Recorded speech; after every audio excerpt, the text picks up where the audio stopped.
Já alguma vez pensaste no que acontece quando uma Karen leva a sua atitude de confronto a um nível totalmente novo? Não vais acreditar nas interações, no caos e nas lições fascinantes que nos esperam. Será que elas vão finalmente aprender a lição ou vão continuar a fazer truques dentro das grades?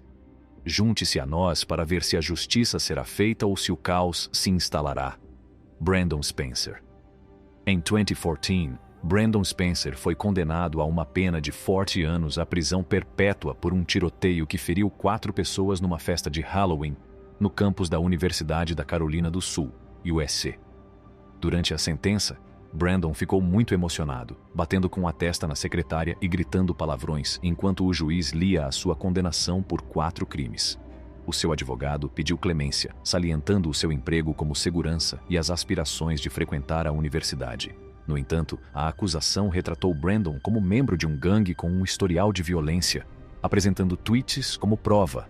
O tiroteio foi visto como resultado de uma rixa contínua com outro membro de um gangue, alimentada pela rivalidade nas redes sociais. T.J. Lane. O caso de T.J. Lane é um exemplo perturbador de um indivíduo profundamente perturbado que cometeu um ato de violência horrível. Nascido Thomas Lane III, era um estudante de 17 anos que tinha sido transferido da Chardon High School, em Chardon, Ohio, para a escola alternativa Lake Academy. Apesar de ter mudado de escola, continuava a partilhar o autocarro com alguns dos seus antigos colegas da Chardon High School. No dia 27 de fevereiro, enquanto a Chardon High School estava aberta para o pequeno almoço antes das aulas, T.J. entrou no refeitório e disparou contra vários alunos. Parece ter desenvolvido uma rivalidade com alguns dos rapazes que tinha como alvo. As imagens de vigilância captaram-no a disparar sobre 4 estudantes que se encontravam numa mesa, todos eles no mesmo autocarro que ele. Para além destas vítimas mortais, feriu inadvertidamente outro estudante durante o tiroteio e matou uma rapariga inocente quando tentava fugir. Apesar de ter sido expulso da escola por um professor e um treinador de futebol, T.J. foi rapidamente detido nas proximidades. O seu tiroteio resultou na morte de 3 estudantes, enquanto outros 3 ficaram gravemente feridos. Durante a sua comparência em tribunal, T.J. mostrou um comportamento insensível e indiferente. Chegou mesmo a revelar um colete com a palavra killer escrita, ignorando os conselhos do seu advogado. Durante todo o processo, foi evidente que não mostrou qualquer remorso pelos seus actos. T.J. Lane acabou por ser condenado a 3 penas de prisão perpétua consecutivas, sem possibilidade de liberdade condicional. Foi um castigo adequado para os seus crimes hediondos, e muitos concordam que foi feita justiça. Darrell Brooks, um homem de Wisconsin, não era apenas um assassino, mas também conhecido por defender a violência contra judeus e pessoas brancas. Em dezembro de 2021, cometeu um ato hediondo ao conduzir o seu SUV através de um desfile de Natal em Milwaukee, resultando na morte trágica de 6 pessoas inocentes. Após a sua detenção, Darrell optou por se representar a si próprio em tribunal, apesar da gravidade das acusações de que era alvo. Durante todo o processo, Darrell demonstrou uma atitude de desprezo e falta de cooperação, ignorando os avisos do juiz e fazendo afirmações falsas. Tentou desacreditar a sua ex-namorada, que testemunhou contra ele, e até desrespeitou o juiz em várias ocasiões, mostrando falta de respeito pela autoridade do tribunal. Por fim, Darrell foi condenado a 6 penas de prisão perpétua consecutivas e a mais 700 anos de prisão pelos seus crimes. A juíza do caso, Jennifer Darrow, foi elogiada por muitos pela sua paciência, comportamento e compreensão da lei ao lidar com o comportamento perturbador de Darrell durante o julgamento. Tornou-se uma espécie de celebridade local, recebendo mensagens de apreço e presentes de pessoas que assistiram às transmissões em direto do julgamento. Antônio Barbeau. O caso de Antônio Barbeau mostra que o termo Karen não se limita às mulheres, pois também existem homens. Antônio enfrentou uma pena de prisão perpétua depois de ter sido considerado culpado de um crime horrível: matar a sua própria bisavó com um martelo, com a ajuda do seu amigo Nathan Pape. Os 2 rapazes entraram em casa da bisavó com a intenção de a roubar, mas quando ela os apanhou em flagrante, decidiram atacá-la brutalmente e matá-la. Durante o seu depoimento em tribunal, Antônio confessou ter golpeado a idosa várias vezes com um martelo. Após o terrível ato, tentaram esconder o corpo na bagageira do carro, mas não conseguiram, pelo que o deixaram na garagem e cobriram-no com um cobertor. O nível de violência e traição, neste caso, é verdadeiramente perturbador, especialmente tendo em conta que se tratava de um membro da sua própria família.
Antônio e Nathan receberam as suas sentenças, e Antônio, que se acredita ser o mentor do crime, foi condenado à prisão perpétua. Apesar de ter apenas 14 anos de idade e estar prestes a iniciar o ensino secundário, enfrentava agora uma vida inteira atrás das grades. Durante a sua comparência no tribunal, Antônio estava visivelmente perturbado e incapaz de se recompor para proferir os seus comentários, deixando o seu advogado falar em seu nome. Nenhuma lágrima poderia absolver Antônio dos seus actos. Ele e Nathan eram ainda jovens, mas as suas ações tinham causado uma dor e uma perda imensuráveis à família da vítima. A comunidade e o sistema judicial viram a gravidade do seu crime, e eles tiveram de enfrentar as consequências do seu ato brutal. Erica May Butts e Shanita Latrice Cunningham. Erica May Butts e Shanita Latrice Cunningham, num incidente chocante em 2011, chamaram a atenção nacional por um crime trágico. Foram condenadas pelo assassínio de uma menina de 3 anos chamada Serenity Richardson, que estava ao seu cuidado na Carolina do Sul. As duas mulheres, na altura com 25 anos, mantinham uma relação amorosa com Serenity, que tinham visitado com a madrinha, Erica, em 2009. Os relatos sugerem que as duas mulheres espancaram implacavelmente a menina usando cabides de plástico e um cinto, causando-lhe ferimentos graves em todo o corpo, exceto nas solas dos pés. A horrível agressão foi desencadeada quando Serenity teve um acidente com o bacio, o que levou a mulher a decidir discipliná-la. Tragicamente, as suas ações foram longe demais e Serenity perdeu a vida. Depois de se aperceberem da extensão dos seus danos, tentaram esconder as provas, colocando a menina em gelo e expondo-a à lixívia. Após a sua detenção, Erica e Shanita foram acusadas e julgadas, acabando por ser condenadas à prisão perpétua pelos seus actos imperdoáveis. Durante a sentença, as duas mulheres e os membros das suas famílias tiveram explosões emocionais extremas na sala de audiências, com alguns a desmaiar e a hiperventilar. Joshua Phillips, conheça Joshua Phillips, que cometeu um ato hediondo com apenas 14 anos de idade. Joshua vivia nos subúrbios de Lakewood, em Jacksonville, Flórida, depois de a sua família se ter mudado para lá. A sua infância foi conturbada, com um pai alcoólico e abusivo chamado Steve e uma mãe reclusa. Com dificuldades em fazer amigos, Joshua encontrou consolo na sua vizinha de 8 anos, Maddie Clifton, que se tornou a sua única amiga no novo bairro. Um dia, enquanto brincavam juntos, ocorreu um acidente, e Joshua feriu Maddie sem querer. Com medo da reação do pai, Joshua reagiu impulsivamente, arrastando Maddie para o seu quarto, onde a estrangulou e espancou com um bastão. Numa tentativa desesperada de encobrir o crime, Joshua escondeu o corpo de Maddie debaixo da cama e manteve-o lá durante uma semana, até que o cheiro chamou a atenção da mãe, que descobriu a cena trágica e a denunciou à polícia. Após um longo processo em tribunal, Joshua foi condenado à prisão perpétua, sem possibilidade de liberdade condicional. Mais tarde, tentou recorrer da sentença, mas o recurso não foi bem sucedido. Numa idade mais avançada, Joshua expressou um profundo remorso pelos seus actos, reconhecendo a imensa dor que tinha causado. Não podia fingir compreender a dor que tinha infligido à família de Maddie, mas reconhecia o vazio que tinha criado nas suas vidas. Ronnie O'Neill.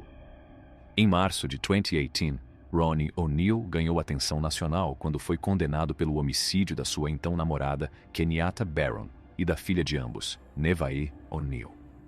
O caso foi muito invulgar, pois Ronnie, que tinha 29 anos na altura, fez uma chamada angustiante para o 112, alegando que estava a ser atacado por demônios brancos e acusando Kenyatta de o tentar matar.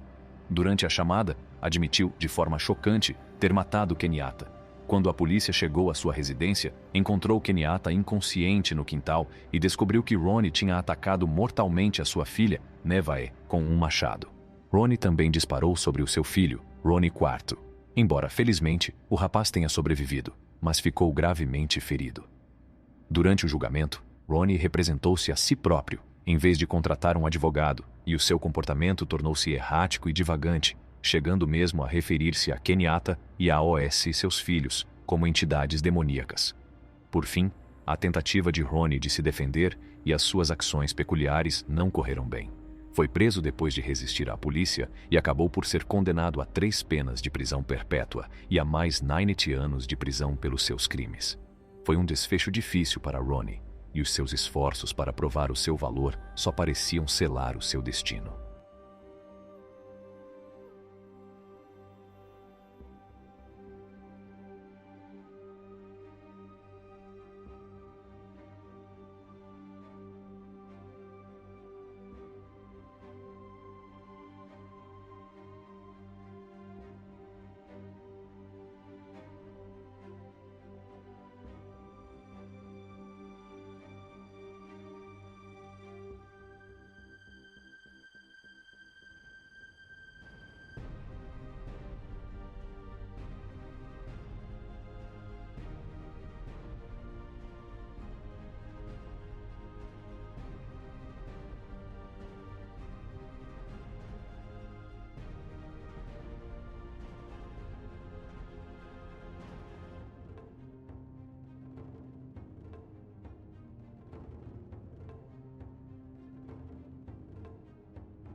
Agora é a altura de falar sobre o famoso Uma História de Tragédia e Justiça, Kimberly Kessler. Numa história assustadora que chocou todo o país, o nome Kimberly Kessler ficou ligado a um crime horrível que matou a sua colega de trabalho, Jolene Cummings. Na cena emocionante que se desenrolou no tribunal, havia uma mulher que usava nomes diferentes em estados diferentes, o que tornou o caso mais complicado.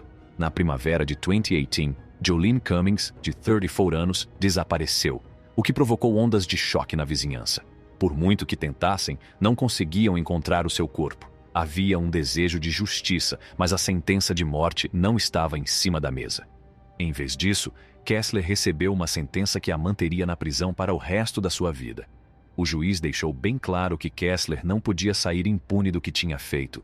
Durante a investigação e o processo judicial, a saúde mental esteve no centro das atenções. No início, pensava-se que Kessler não seria capaz de ir a julgamento, mas mais tarde ficou demonstrado que ela compreendia a gravidade do que tinha feito.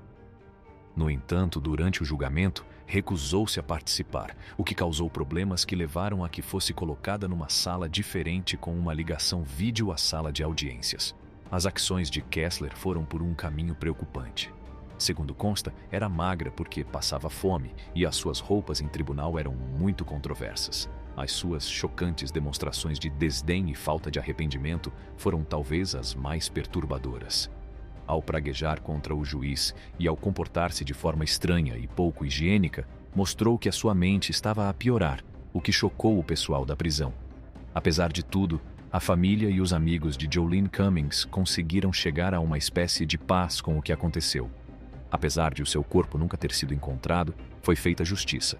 O facto de Kimberly Kessler ter sido considerada culpada e condenada à prisão perpétua ajudou algumas das pessoas que se preocupavam com Jolene. Apesar de Kessler ter problemas de saúde mental e ter feito algumas coisas más, não a podiam deixar impune pelo crime horrível que cometeu. Quando Amanda Stiles e o seu ex-marido Ryan se veem envolvidos numa contenciosa audiência de custódia, este é o ambiente dramático em que se encontram. Embora a juíza que está a presidir ao caso seja conhecida pela sua abordagem sem rodeios, ela não fazia ideia da tempestade que se estava a formar na sua sala de audiências. A forma como Amanda se comportava era suspeita desde o início.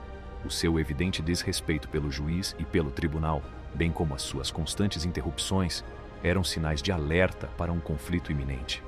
Deu a impressão de querer fazer descarrilar o processo, chegando mesmo a exprimir a sua esperança de que as coisas corressem bem à frente de toda a gente.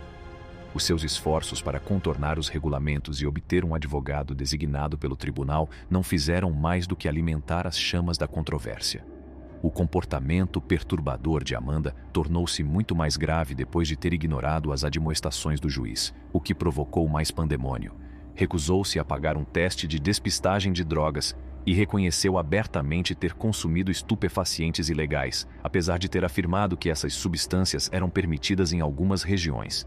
O seu comportamento arrogante e o desdém aberto pelo sistema legal não a favoreceram e só serviram para manchar ainda mais a sua presença em tribunal. O juiz fez um esforço corajoso para assumir o controle da situação e instou Amanda a falar apenas quando fosse absolutamente essencial. Mas os seus esforços foram em vão. Ela continuou a falar por cima do juiz e até fechou o ecrã como expressão de desprezo pela figura de autoridade. O seu comportamento, que já era errático, tornou-se ainda mais descontrolado com o passar do tempo, demonstrando um desrespeito flagrante pela autoridade do tribunal. O comportamento de Amanda não melhorou de todo ao longo da audiência. Chegou mesmo a recorrer a palavrões quando não conseguiu responder às perguntas do juiz de uma forma digna. Amanda não recuou perante os repetidos avisos e ameaças do juiz de que seria castigada. Foi alvo de uma série de acusações de desrespeito, que a levaram a ser multada e a receber outros castigos. Ryan, que tinha sido casado com Amanda, observou com espanto o seu comportamento irracional. Ryan sentiu-se feliz por já não estar ligado a uma pessoa que se comportava desta forma, uma vez que os esforços do juiz para manter a ordem eram recebidos com uma desobediência inflexível.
Durante todo o processo, as ações de Amanda dificultaram o avanço do tribunal de custódia, o que foi prejudicial para a sua própria causa. Os seus comportamentos suscitam grandes preocupações quanto à sua capacidade de proporcionar ao filho um ambiente seguro e carinhoso para crescer. Deborah Hunter. A chocante história verídica da rebelião de Deborah Hunter durante a pandemia. No meio do caos provocado por uma pandemia implacável, as ações imprudentes de uma única senhora provocariam ondas de choque por toda a cidade. Apresento-lhe Deborah Hunter, que teve a arrogância de acreditar que estava isenta das restrições das máscaras que protegiam a saúde pública. Ela não fazia ideia de que o seu comportamento seria gravado em câmara, garantindo assim que a sua conduta desprezível ficaria gravada nos anais da infâmia para sempre. No meio do pior da pandemia, Deborah decidiu que as restrições não se aplicavam a ela quando estava a fazer compras com o seu filho. Não se deu ao trabalho de se disfarçar e, em vez disso, pavoneou-se arrogantemente pela loja, como se fosse imune às repercussões dos seus actos. No entanto, O que aconteceu a seguir demonstraria até que ponto lhe faltava qualquer tipo de compaixão. Heather Sprague, uma corajosa doente de cancro que já estava a lidar com graves problemas de saúde. O caminho de Deborah cruzou-se com o de Heather, e num ato malicioso, ela tossiu para cima da mulher indefesa. Heather foi apanhada de surpresa. As ações de Deborah adquiriram um grau de insensibilidade ainda mais arrepiante quando Heather descreveu a ocorrência como uma agressão, que incluía uma componente física e uma componente psicológica. Deborah foi confrontada com todo o peso do sistema legal, uma vez que foi estabelecida a gravidade da sua transgressão. Foi levada a tribunal pelo seu ato insensível e o juiz considerou-a responsável pelo seu flagrante desrespeito, pelo bem-estar do público em geral e pela sensibilidade necessária nestes tempos difíceis.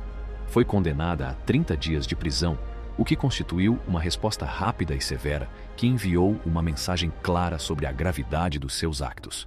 Deborah foi forçada a enfrentar as consequências das suas ações descuidadas quando o caso foi levado a tribunal. Admitiu que tinha cometido um erro e expressou o seu arrependimento, não só pelo efeito que teve sobre si própria, mas também sobre a sua família. A sua voz estava cheia de remorsos quando falou.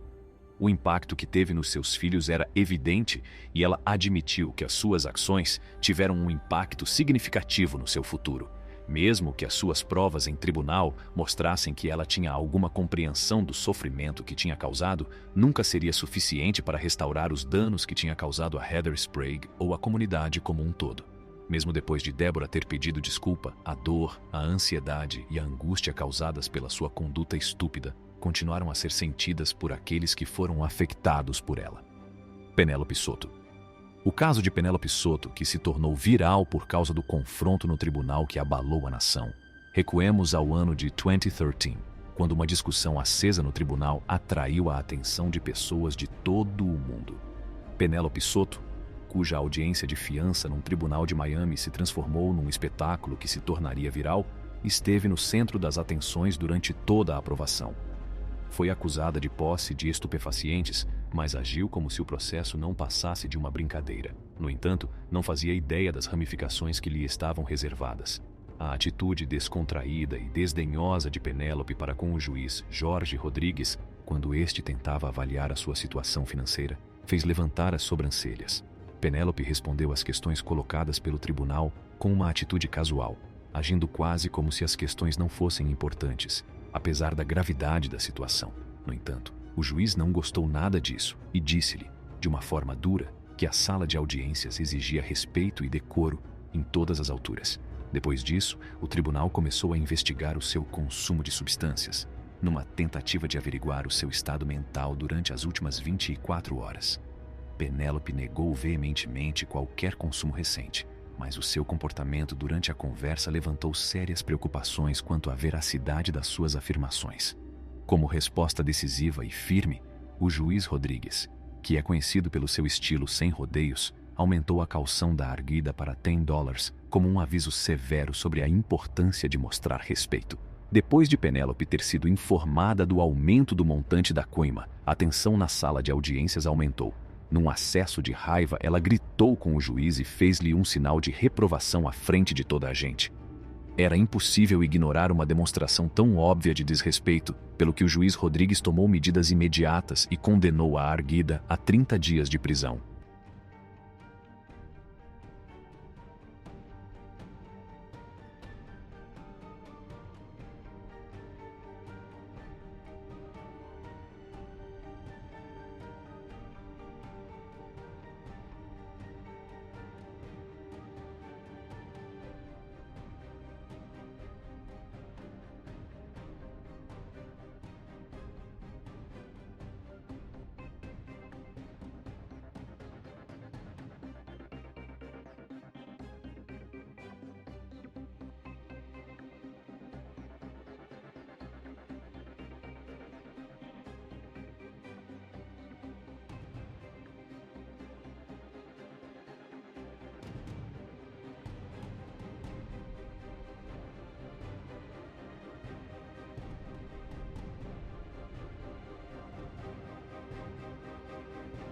O acontecimento tornou-se viral em várias plataformas das redes sociais, o que suscitou opiniões intensas em todo o país. Muitas pessoas ficaram enojadas com o comportamento indelicado de Penélope, mas outras conseguiram empatizar com as consequências que ela teve de suportar em resultado das suas ações. Além disso, o caso suscitou um debate sobre o papel que as redes sociais desempenham na amplificação dos procedimentos legais, o que ajudou a transformar um conflito local num espetáculo global. Na sequência dos acontecimentos, Penélope apresentou um pedido oficial de desculpas ao juiz, durante o qual admitiu ter cometido erros e lamentou o facto de ter agido de forma hostil para com o magistrado. Mesmo nas circunstâncias mais difíceis e estressantes, é fundamental manter uma atitude respeitosa e agir de forma adequada. Este episódio serve para recordar a importância de respeitar estas normas. O julgamento de Penélope Soto, que se tornou viral, ficará registrado como um acontecimento inesquecível nos anais da história jurídica. Serve para nos lembrar a todos que as ações que tomamos podem ter efeitos de longo alcance e que os tribunais não esperam nada menos do que decoro e respeito dos seus participantes. Obrigado por participar. Se acharam este vídeo tão interessante como nós, não se esqueçam de carregar no botão "Gosto" e subscrever o nosso canal.